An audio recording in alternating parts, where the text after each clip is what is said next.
Hello, everyone. Welcome back to another edition to the Point Podcast. Everybody's doing well on this beautiful Friday. We're in mid-September, and we still have 20-plus degree days, sun's out.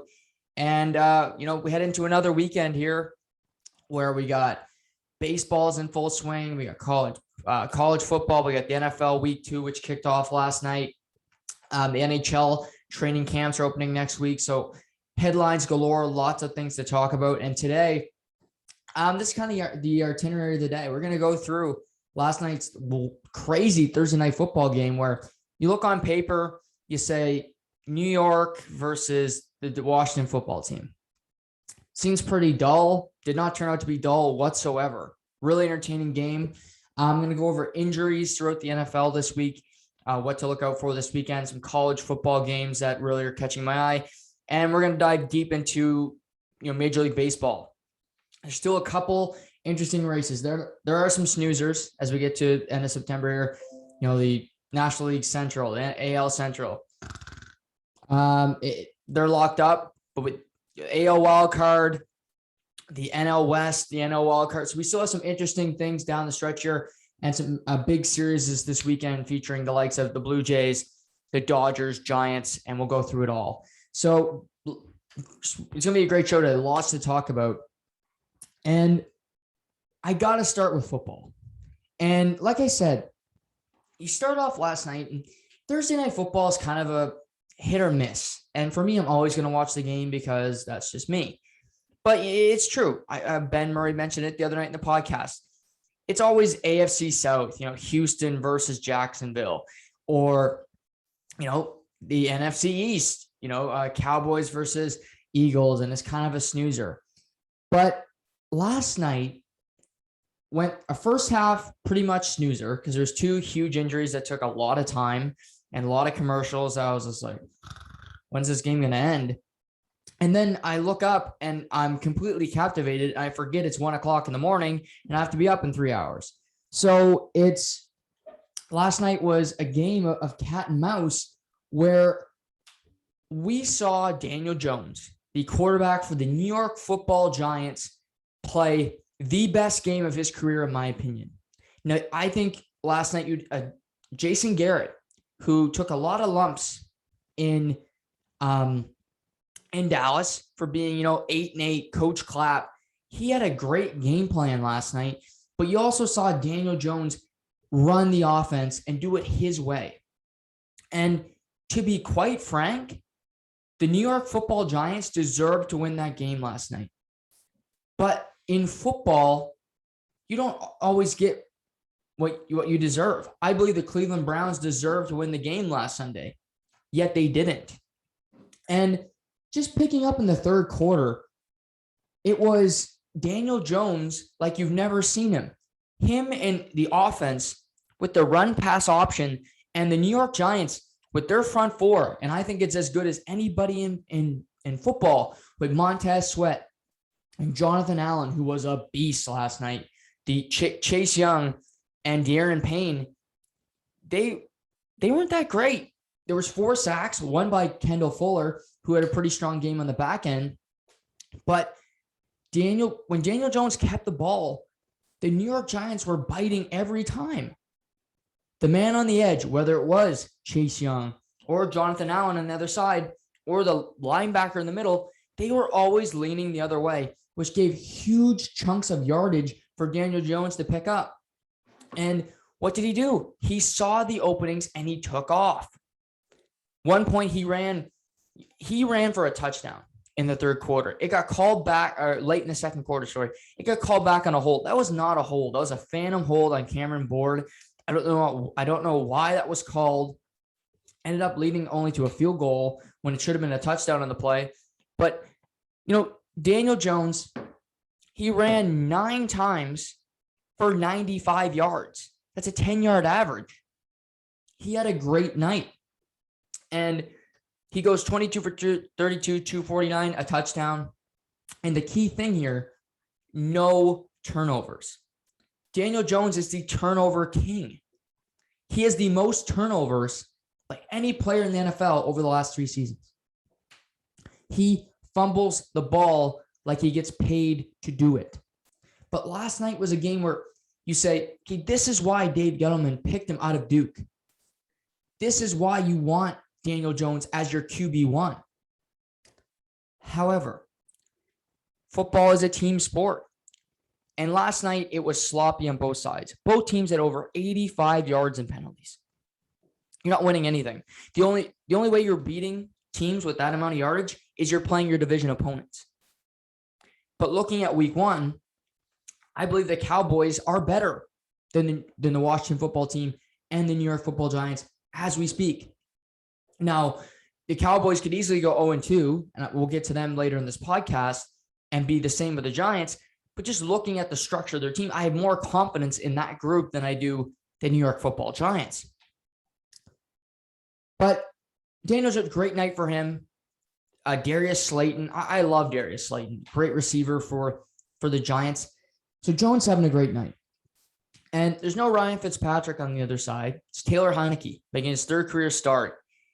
And Heinicke, I'll say this about him. He's got stones. He's a big play maker. Where you need him to come up with a drive at a certain time, he will do it. He just did it last night where he found Terry McLaurin when he needed to. He threw guys open. And using his tailbacks, J.D. McKissick, Antonio Gibson, and then he has the ability to scramble when he needs to. But Heinicke, his defense through the first 2 weeks haven't been that great. 3rd down, they are bottom 5 in the NFL. Just on getting 3rd down stops. And you're playing the Giants last night, they were converting regularly. But we go into the 4th quarter last night, and Heinicke goes on a drive. From the 12:30 mark to 8:46 in the 4th quarter, 3 first down completions, all to Terry McLaurin. Again, Terry McLaurin, 3rd-round pick a few years back out of Ohio State University. He is a clutch. He's a great receiver. He reminds me in today's game of Keenan Allen. He's not a burner. He's not going to run 80 yards down the field, make a catch. But what he will do is he's such an efficient route runner. James Bradbury is a Pro Bowl corner. He was last year. He looked like he was on roller skates last night trying to cover Terry McLaurin. This wasn't a burner, him just, running circles around him. McLaurin was just beating him with his savvy on the field. And he did it all night. There were times they had to double him late. Logan Thomas became open, and what they do, you got lanes available for your tailbacks like J.D. McKissick on their final drive. But it ends in it results in a field goal. They're down 23-20. Then there's the play for Daniel Jones that really Baker Mayfield, you could point to last week, he has to throw that ball out of bounds. You still have a chance to win the game. Late in that 4th quarter, Daniel Jones, who I think is playing a fantastic game. I still think it's the best game of his career. He has Darius Slayton wide open. Blown coverage, middle of the field. He airs one out, but he overthrew him by probably half a yard. And it's only half a yard. I get it. But what was the result of the game? A 1-point game. You get a touchdown in that play, curtains. And he misses him by that much. You end up getting a 55-yard field goal. Graham Gano, 5 for 5 last night, is made 36 in a row. That's what you want out of your field goal kicker. But then we go 2 plays, 75 yards. First play, we go Heinicke, just a little curl and go route from J.D. McKissick, the tailback, 50 yards down the sideline inside the 20. And then you got a 19-yard pass to Ricky Seals-Jones, the backup tight end. Just a toe tap back of the end zone on a fade. What a catch that he got his feet in bounds. His only target of the game, and it's a touchdown, formerly of the Cleveland Browns. Great for him. So they are up by a point. Then Giants go 3 and out. Don't gain a yard on the drive. And one thing I didn't like about this drive is they threw the ball 3 consecutive times. Daniel Jones should have ran RPOs. Give him the ball. Give him the option, because Barkley wasn't working. I'll get to Barkley in a minute. But give it the option to keep, because they were biting the whole night. 3 incompletions. I didn't like any really of the pass plays. Kenny Golladay had a bucket of chicken before the game last night because he was dropping balls left and right. And you go 3-0. So I say 3:13 to play. Washington gets 2 first downs here because Giants did have all 3 timeouts, but you get a couple first downs, past 2-minute warning. It's the game. Run first, run play, give Antonio Gibson 4 yards, timeout. Okay. Next play. I don't root for teams, but I do have to react when I see stupidity. And Washington throws the ball on 2nd down after getting 4 yards. Now, in the NFL, you want to run the ball so that you chew clock. And then the opposing team, this is not, again, it might sound patronizing here. I don't mean to be. I'm just what we're all thinking last night, right? So the other team has to use their timeouts. What does Washington decide to do? No, let's not do that. They throw a pass. Heineke, dead on the eyes of Logan Thomas, looking at him like me to you on the screen. I'm not darting my eyes over here thinking, am I going to throw there? Am I going to throw over here? But dead center on him. Intercepted by James Bradbury. Made up for all the crap plays he made earlier in the game. So now, 2:16 to play. Giants have the ball inside the Washington 25. So now I'm like, well, Gano is a lock. He's going to make a kick from here. They just need a couple first downs. It's ball game. Washington did have 3 timeouts. But they get the 2-minute warning. They use 2 timeouts, and what happens? 2 false start penalties on the Giants. And they end up having to kick a 55-yard field goal, which was a huge risk, but they make it work. So it's under 2 minutes, it's the 2-minute warning. Giants are up by 2 points. Washington has a drive and 1 timeout to see if they can win this game. And to their credit, they go down the field. He goes to Logan Thomas. He finds De'Ami Brown on a curl. Throws one up the pike to Terry McLaurin, going to his backs, and they get in field goal range. And this was the night. We get to Dustin Hopkins. It's 4 seconds left. He's either going to make the field goal to win it, misses, the Giants will win by 2 points. 48-yard field goal goes up. He misses to the right. It looks like the New York Football Giants have won on the road. They are 1-1. However, on that play, Dexter Lawrence jumps offside for the New York Giants, meaning they'll move up 5 yards and he gets to re-kick. So now it's a 43-yard field goal for Dustin Hopkins. He was just the GOAT, and now he has the opportunity to become the uppercase GOAT, not the lowercase. And 43-yard field goal sneaks through the wickets, and Washington defeats the New York Football Giants 30-29.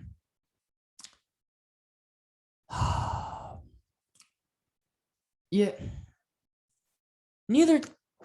I said the Giants deserved to win because I think Daniel Jones is the better quarterback. I've never seen him play better. I thought Jason Garrett was pretty good. That one drive I hated. But the penalties. Joe Judge was a special teams coach in New England. And the special teams cost them the game. You can boil down the whole game. And yes, there's a lot of things happen in the game. But when it comes down to crunch time, what happened? Hopkins missed the kick. However, you give him a second chance. If you don't jump offside, you win the game. You are a special teams coordinator at heart. That's what you did. To become a head coach, to get in this position, You coach special teams. So you think special teams might be a strength. Maybe Cleveland last week. Okay. Yeah. Kevin Stefanski was an OC. Jamie Gillian screwed up on special teams. Okay. It's still no excuse for it. But his special teams offense. So Baker played like junk and they had a bad offensive scheme. Then yeah, let's torch him. Matt LaFleur in Green Bay. Yeah, you deserve some heat. Your offense looked like hot garbage. But Joe Judge, the special teams coordinator for the New England Patriots, won a Super Bowl as special teams coordinator. You jump offside on the only special teams play that matters the whole game. Because after this play, when you miss the field goal, the whole rest of the game does not matter. It doesn't. In hockey, you can outplay a team for 60 minutes. But you go into overtime, you turn the puck over, and he beats the goalie. It doesn't matter if you outshoot them 60-20. It doesn't. Because you lost the game, period.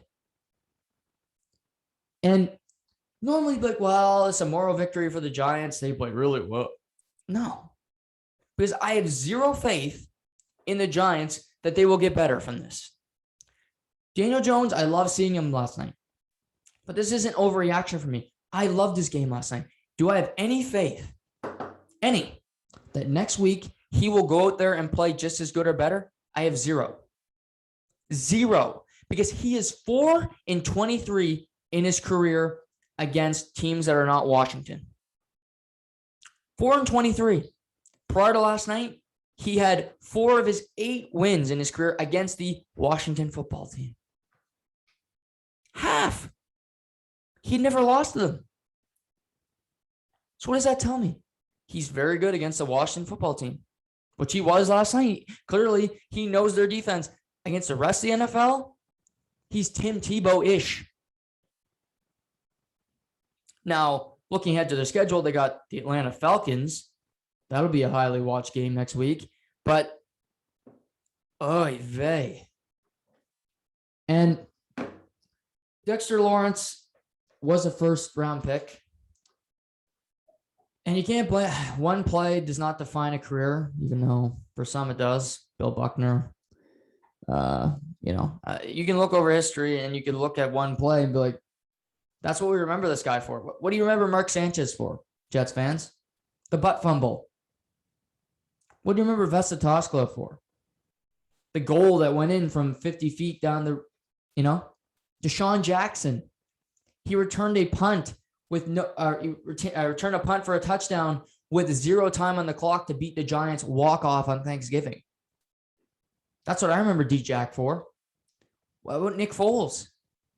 The Philly special. There are certain moments, maybe Dexter Lawrence will turn this around, but so far in his career, he's known most for jumping off sides and costing his team the game. Point blank.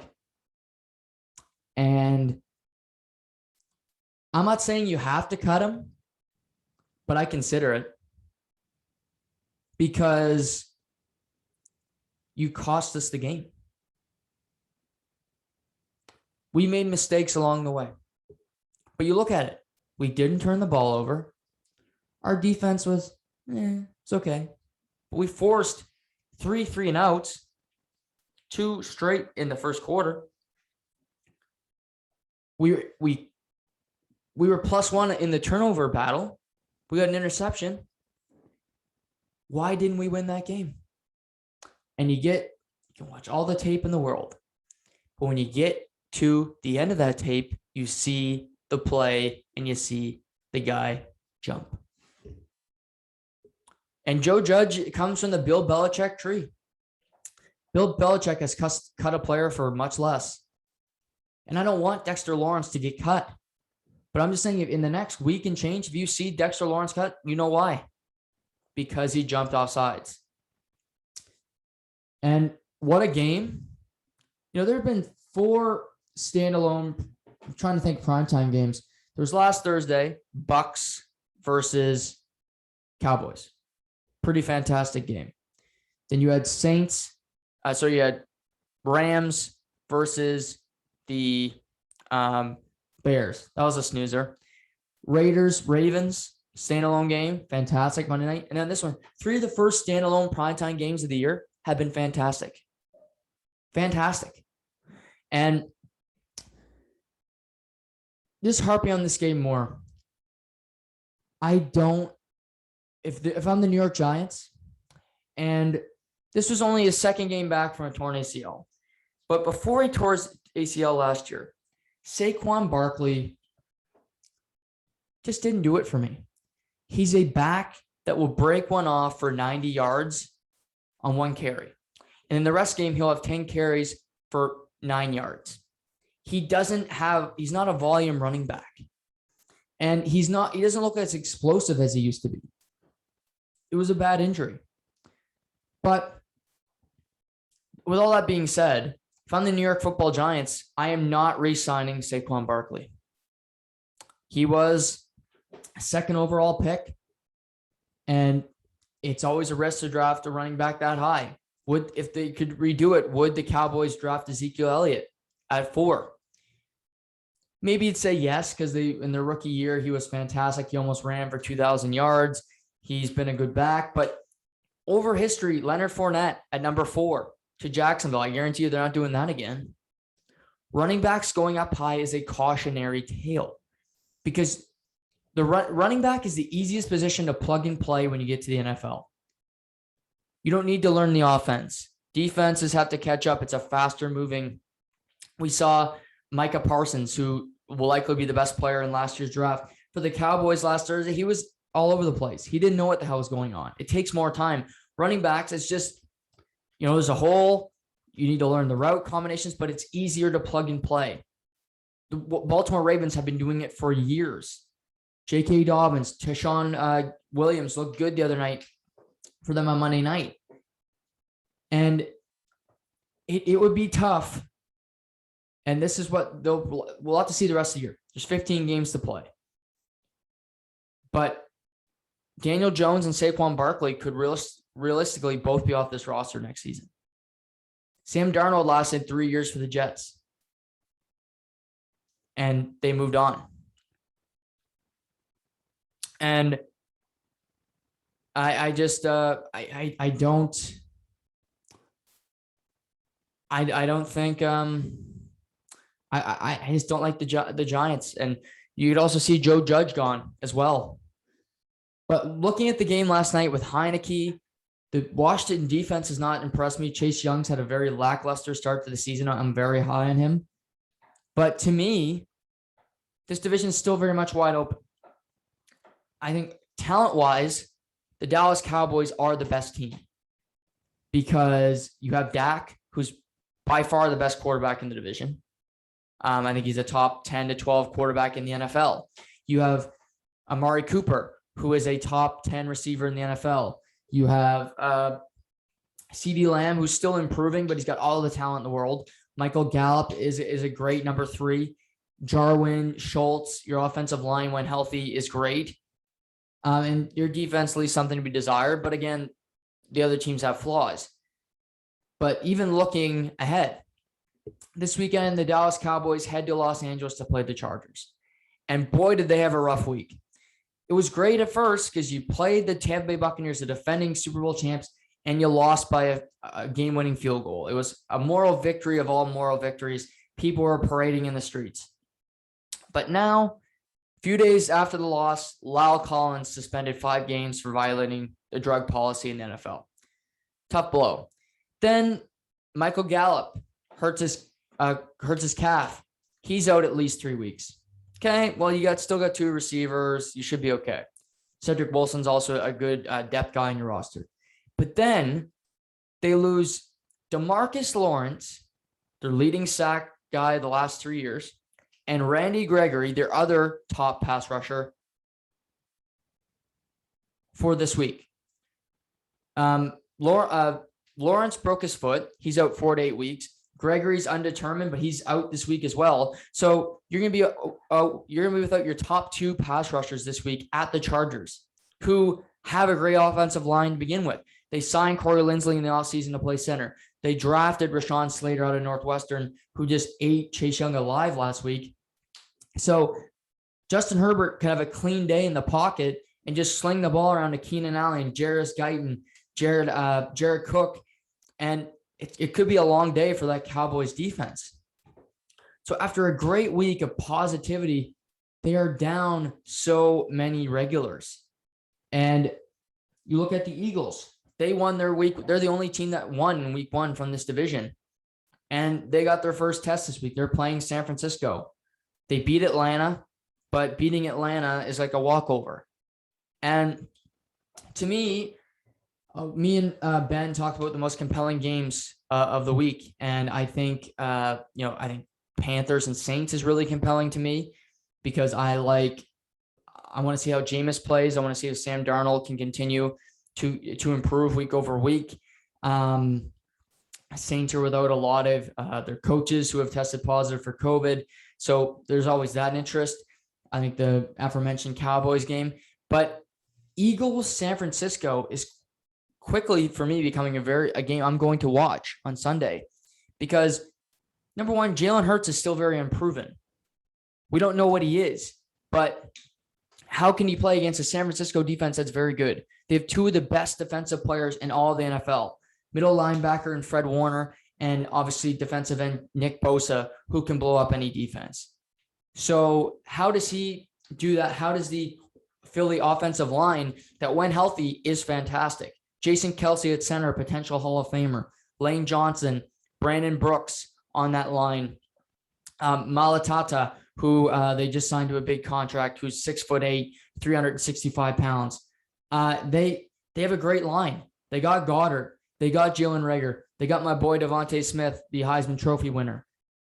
So can they go toe-to-toe with that San Francisco defense, who did lose Jason Verrett to a torn ACL, one of their corners this week? They lost Raheem Mostert to a season-ending knee injury.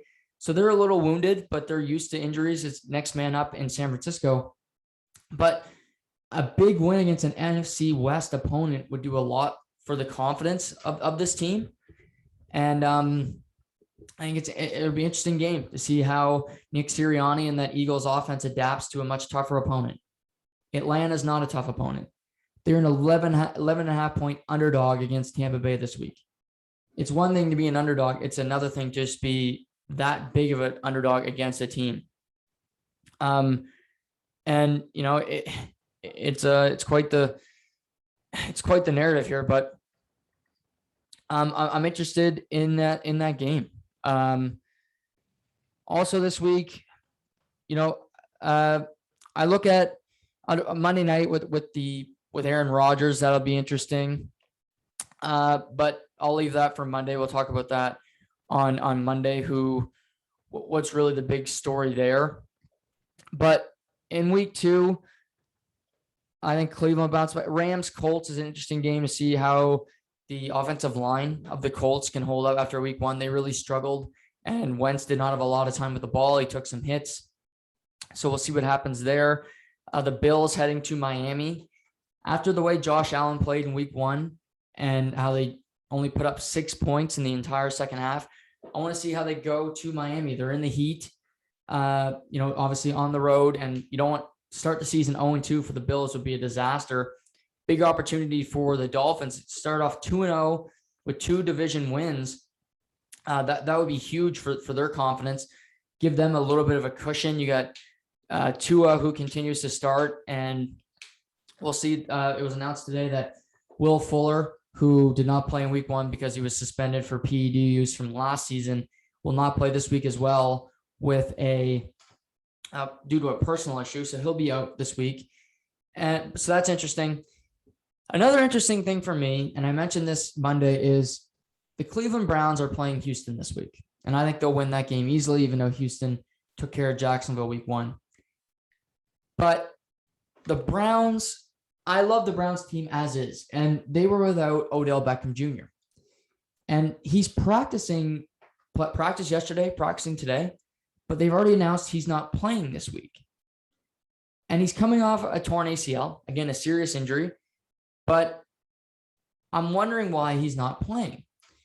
And is there something more here? Is there a trade potentially happening? I think the Cleveland Browns are better off without Odell Beckham Jr.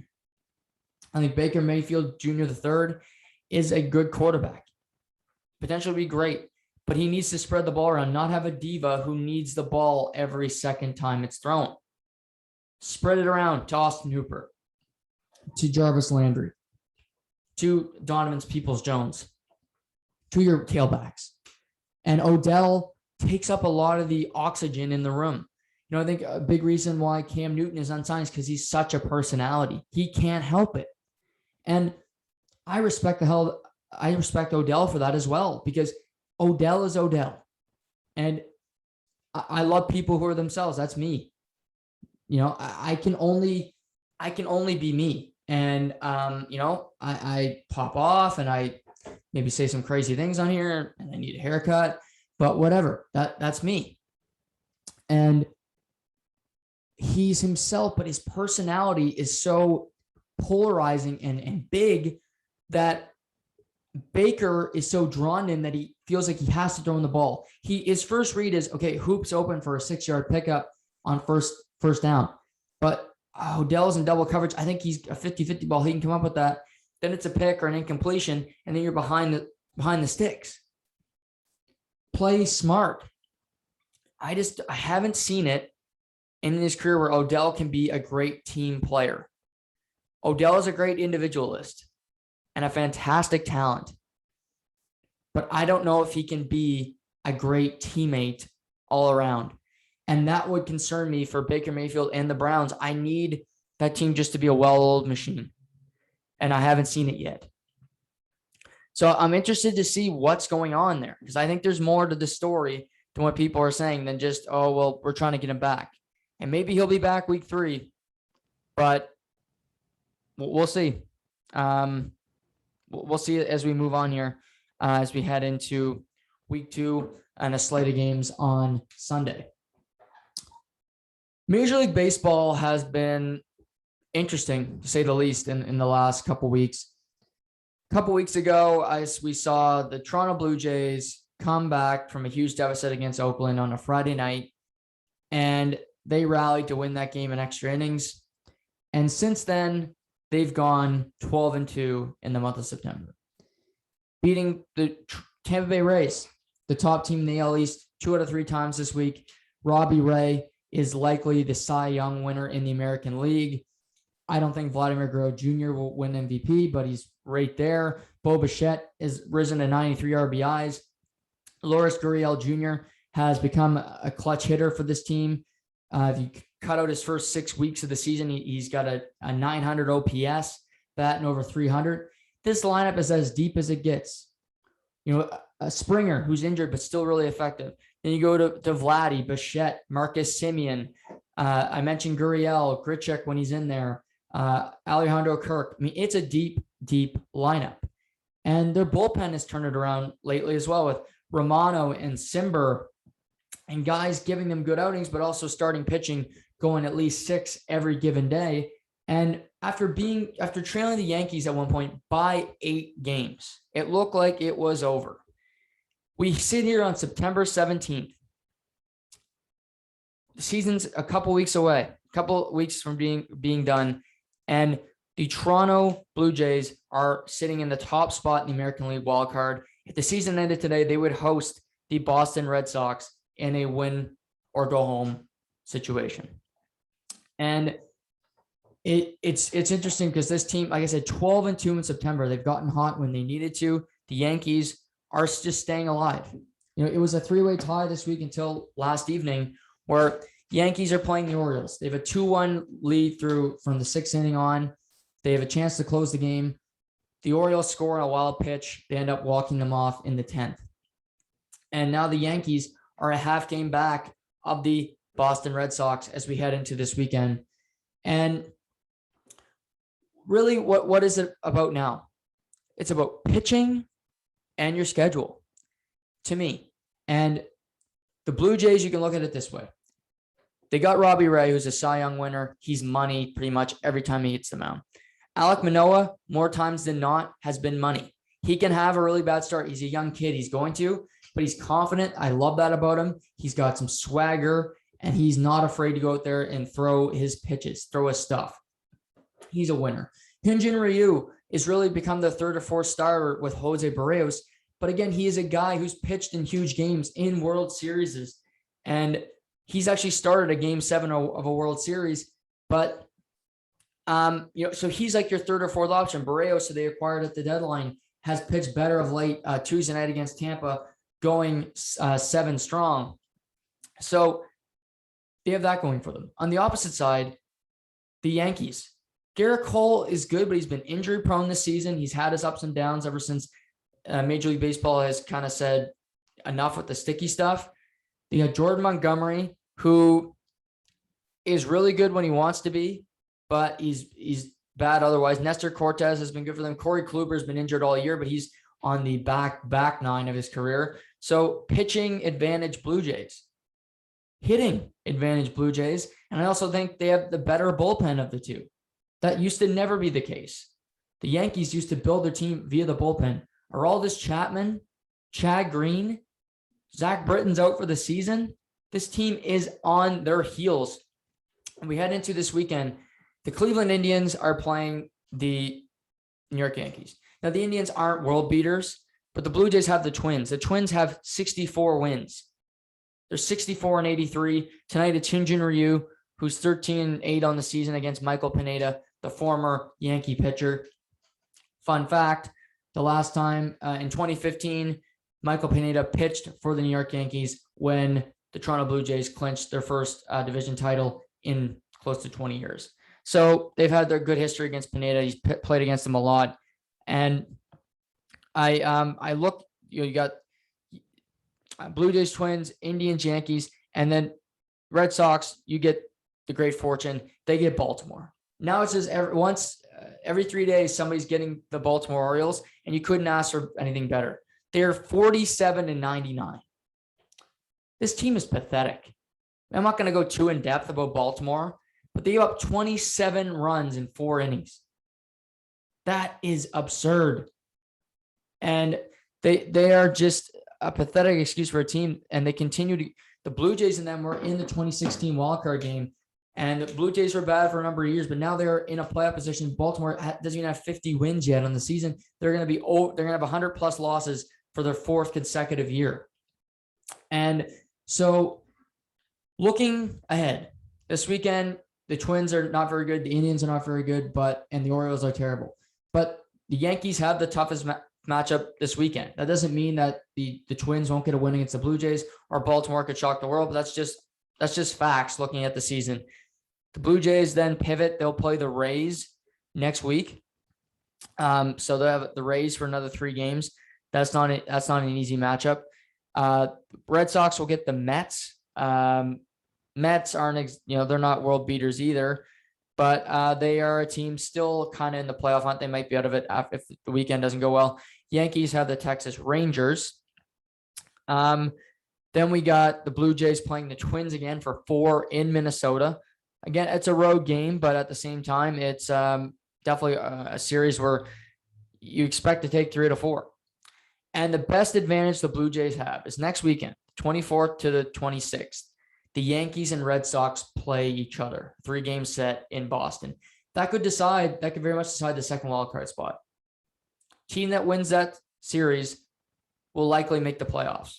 And to me, the Blue Jays are the lock to make the playoffs now. And I said at the time after that comeback against Oakland, this could very much be premature. And I think people are getting way too horny for this. I'll admit it right now, because they're going to make the playoffs just based on their schedule and the fact that these 2 teams are playing each other again. I was wrong. And I don't root for the Blue Jays, but they are fun to watch. They're one of the funnest teams to watch in baseball right now, for sure. To me, the Padres are still the funnest team to watch because they have Fernando Tatis Jr. III.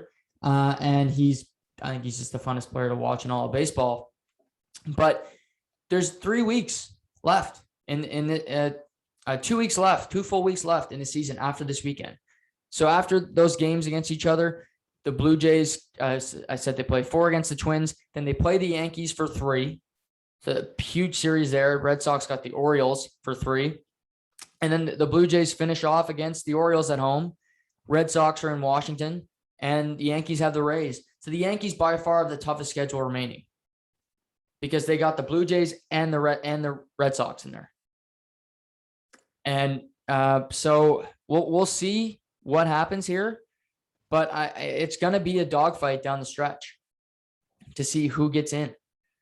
But I think the Blue Jays will make the playoffs, and the way it looks now with relative ease, because they have 7 against the Minnesota Twins. They have 3 against Baltimore.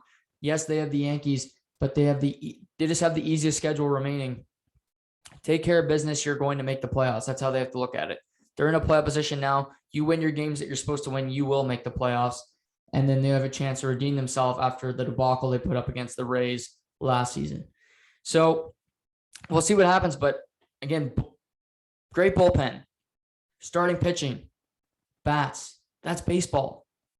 And the Red Sox, Chris Sale coming back, he's pitching tonight. He's an X factor. Again, missing. He had Tommy John surgery, but since coming back, he's been very good. They obviously want him to continue to get better, but I don't love their pitching staff for Boston. I just don't. I look at it and say they're missing something out of that pitching staff that I look at and say, I don't have faith in them to go and win games. Nick Pivetta, he's got almost a 5 ERA. That's not going to cut it. Eduardo Rodriguez is not a guy I trust. I mean, their best pitcher other than Sale, who's barely pitched this season, is Nathan Eovaldi.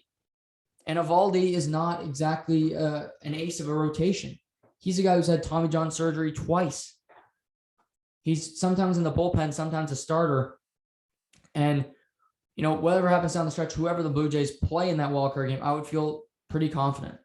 I would rather play the Yankees, quite frankly, because I just think the Red Sox have more clutch bats. Rafael Devers, he's always top 5 in RBIs because he's a clutch hitter. Enrique Hernandez was with the Dodgers for a long time, won a World Series last year. This guy knows how to do it in big games. Xander Bogaerts is a big game player. So I just look at that roster and say they have more experience winning, where the Yankees, you get Robbie Ray out there, Stanton, Gallo, Rizzo, Judge. They're either hitting the ball, to Niagara, or they're striking out. And I would rather have a bunch of bats that just love to strike out. And DJ LeMahieu is striking out more now than he ever has either. So that's the best matchup. If I'm a Blue Jays fan, I want the New York Yankees in that wild card game. Because number one, who are they throwing out there? Okay, throw Garrett Cole. I still feel very good. I feel better.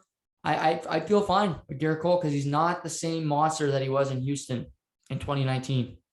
He just isn't. And who says that they're going to be able to throw Garrett Cole in the wildcard game? Because you got to remember, the season ends on a Sunday. The wildcard game is on Tuesday or Wednesday. The American League game is normally Wednesday. So that means if Garrett Cole pitches Sunday, he's not pitching Wednesday. He's not, and he pitches Saturday, he's not pitching Wednesday. And if you're battling for that wildcard spot into the final weekend, it's not like you can change your rotation to get guys to pitch certain days. You need to make the playoffs first and foremost, and then worry about that game secondary. Because if you worry about that game before, guess what? You're going to be golfing. You're going to be on Expedia booking a trip to go golf or get married, whatever you do in the off season. And if it isn't Garrett Cole, it goes, do we go Jordan Montgomery? Do we go Nestor Cortez? Who are we throwing out here? Are we going Corey Kluber? Where the Blue Jays say, okay, we pitched Robbie Ray Saturday. Let's go with Manoah. That would be my choice. I would go with Manoah over Ryu and over Barrios. I just like the kid swagger. They went with Stroman back in the day. It worked out for them. Stroman pitched big games for this team where they put David Price in the bullpen. I'd go with Manoah over Ryu. We saw Ryu pitch in game 2 of the playoffs last year. He was a disaster. He hasn't been that reliable this year. He's been okay. I'd honestly probably go with Barrios ahead of Ryu. But I would still go Ray and then Manoah. That would be my choice.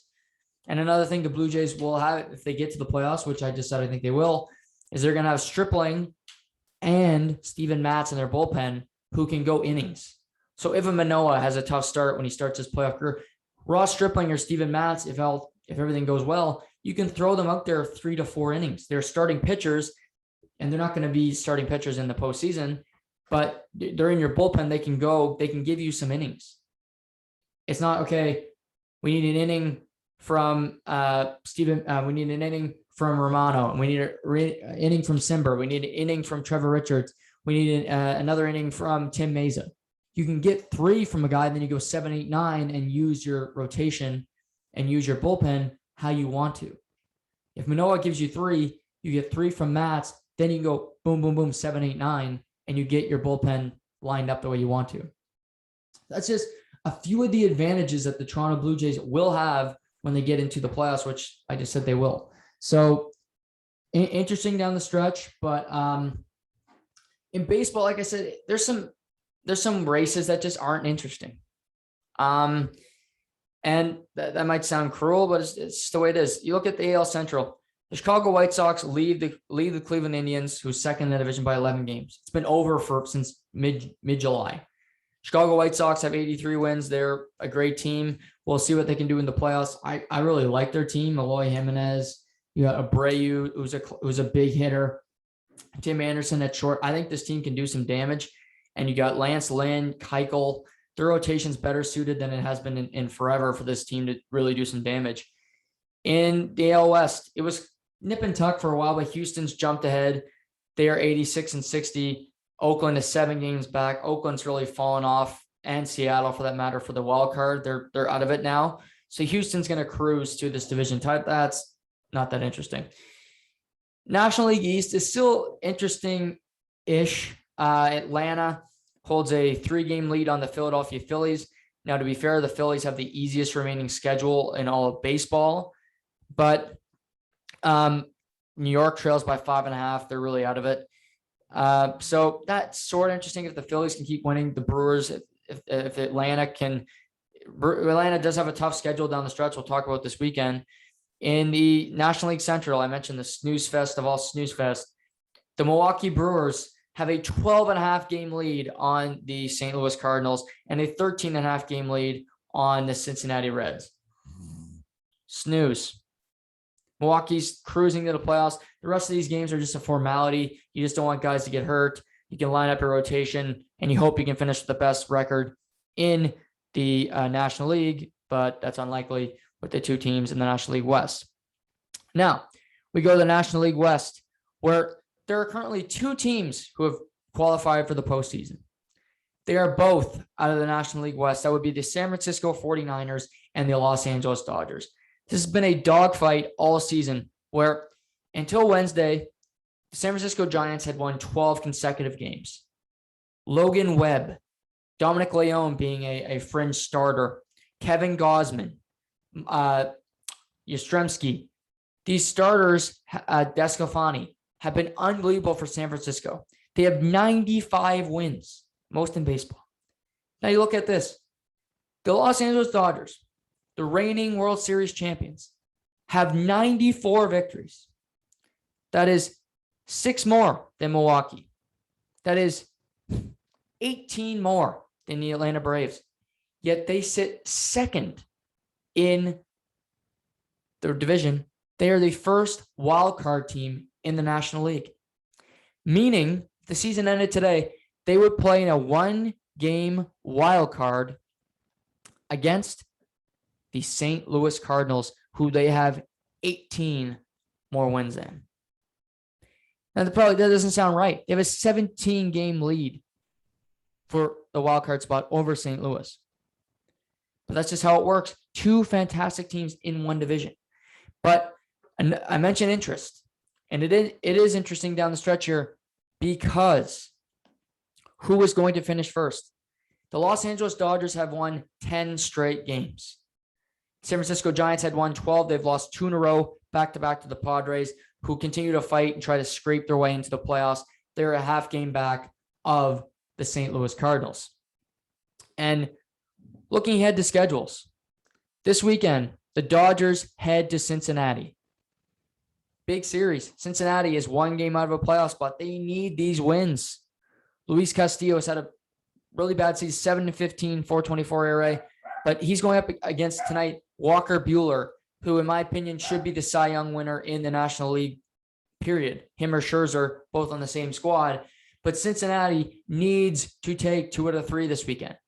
Desperation times for them. So tough series, but Dodgers are definitely favored.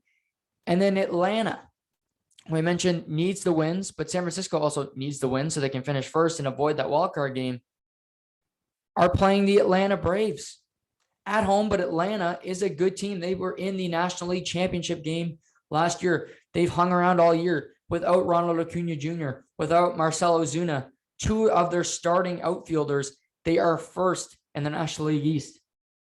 And so you got Giants and Dodgers. So you got Dodgers, Reds, Giants, Braves this weekend. Looking ahead, I think they both have a off day Monday. So then we go Tuesday to start the next series. The Giants head to San Diego. They split that series last week. So that's no gimme. Dodgers head to Colorado for 3. I like playing Colorado a hell of a lot more than I like playing San Diego. So that's advantage Dodgers. Then we look at the Dodgers, then get the Diamondbacks, Giants, Rockies. So that's a wash. But I like, one of the teams does not have to play San Diego. Then San Diego does play the Dodgers, Diamondbacks, Giants. So again, it's eerily similar, their schedules, because they get to play the same teams and a weak opponent. Now they end San Diego in San Francisco, Milwaukee in Los Angeles. Now this is interesting because Milwaukee is going to be playing for nothing. Like I said, they're not catching either team. They're just fighting for the second best record. So a lot of starters could be rusting there. Padres could still be in it depending on how they play against the Dodgers and the Giants down the stretch here. Their next couple series will determine that weekend. But looking ahead and being a predictor, and San Francisco I have so much respect for. And I honestly, they deserve to be, what they've done this year is incredible, which is veterans like Brandon Belt and Brandon Crawford, Evan Longoria, and Johnny Cueto. This team has just been full of guys who just continue to fight. And to have 95 victories right now is incredible. But I worry about them in a one-game playoff more than I do the Dodgers. Because the Dodgers in a one-game playoff, they can throw Buehler, Kershaw, or Scherzer. And Kershaw is a multiple-time Cy Young winner, as is Max Scherzer. And I think Walker Buehler will win the Cy Young award this year, especially if you see him pitch a dominant game tonight. That'll do a lot for him. But so 3 studs that you can throw out there, or, Julio Urias, who is also fantastic and was a part of that World Series team last year. So, and the Giants, who are you throwing? Gausman, again, he's been great, but you don't have the same confidence level. And when the Giants do get to the playoffs, they just have that aura about them. But it's interesting to me who is going to come out of that. And for me, that's the 2 most interesting things to watch. Also this weekend, I'm just looking at the Major League Baseball schedule. Padres play the Cardinals. Now, this is a huge series because as of right now, the St. Louis Cardinals have a half-game lead on the San Diego Padres for that second wildcard spot. So if St. Louis wins all 3, you have a 3.5-game lead after this weekend. That's a pretty good cushion. Then the San Diego gets the Giants 2 more times and the Dodgers to finish off the season. That is a tough way to end the season.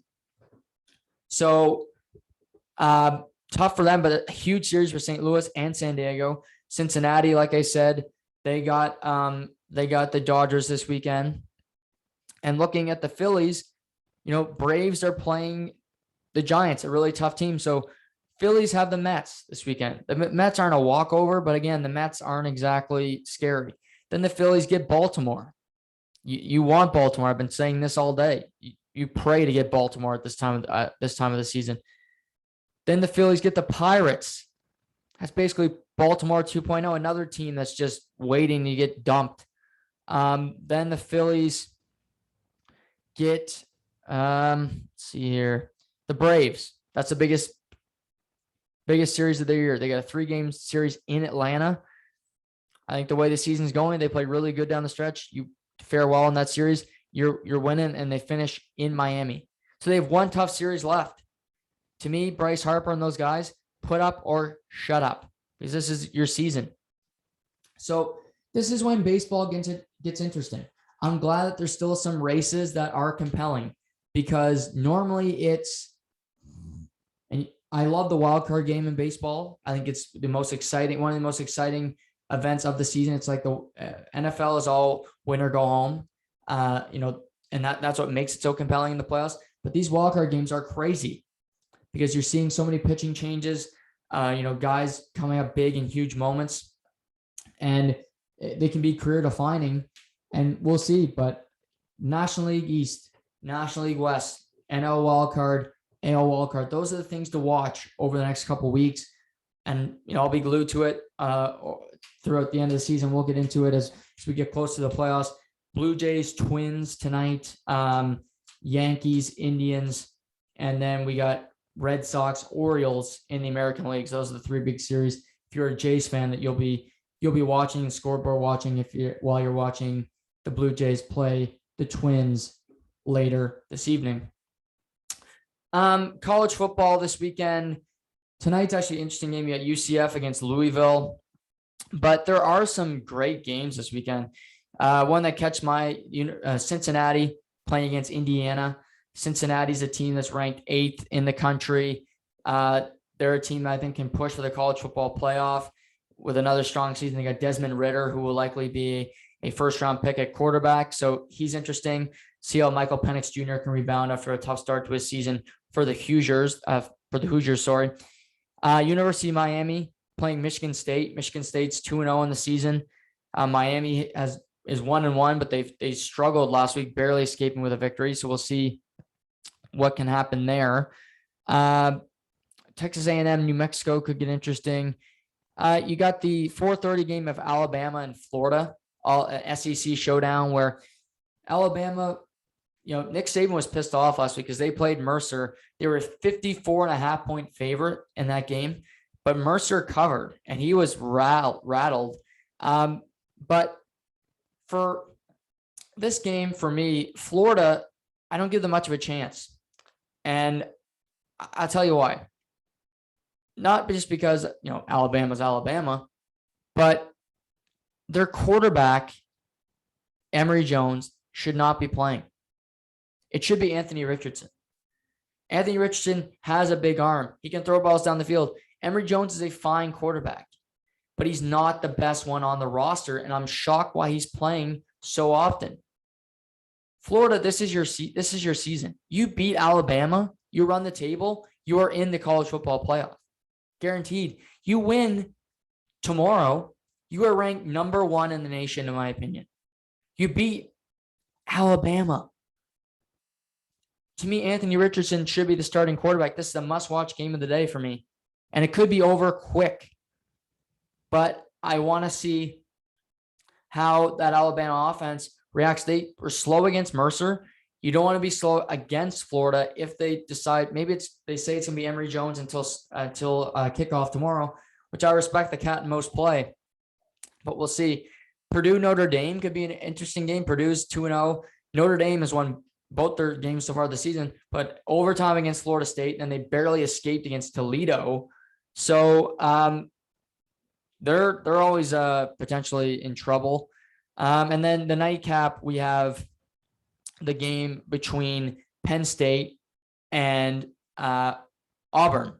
And Auburn has crushed their first 2 opponents, but they've played a very weak schedule. Penn State has already beaten a ranked team in Wisconsin. They are ranked 10th. So tomorrow night, them beating Auburn would be a big win. It would be a big win. But, for Auburn in an SEC school, playing a Big Ten school, I like seeing the diversity. We're seeing a lot of, we saw Oregon, a Pac-12 team, beat Ohio State last week, a Big Ten school. I like seeing these different schools meet up and play each other.